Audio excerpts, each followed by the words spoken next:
Welcome to Sports Map. I'm Brandon Strange, speaking with the Blitzes, AJ Hoffman. Anthony Weaver, new Texans defensive coordinator, met with the media this week, had a video conference, kind of talking about what the new defense is going to look like.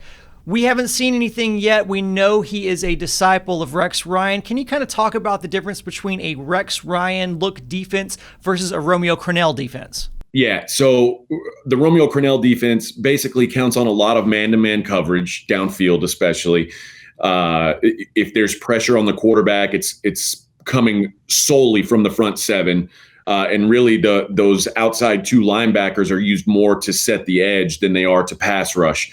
In a Rex Ryan defense, the secondary is going to be involved in everything. You're going to see blitzing from all angles of the field. Safeties will blitz, corners will blitz, and they'll count on somebody to cover that hole when they do. So it's a much more aggressive defense. You won't see any of the soft coverage you've seen, especially in recent years when they've played with a lead.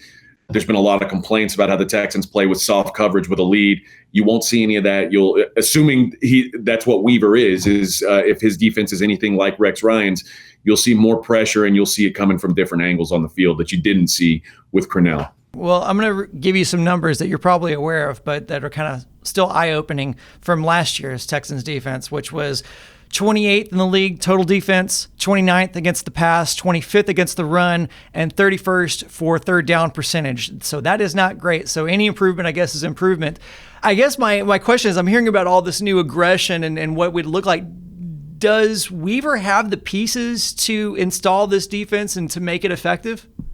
I don't think so right now, and certainly, let's face the reality that while they didn't lose the biggest name that they had on defense, they may have lost the best player that was on their defense last year in DJ Reader.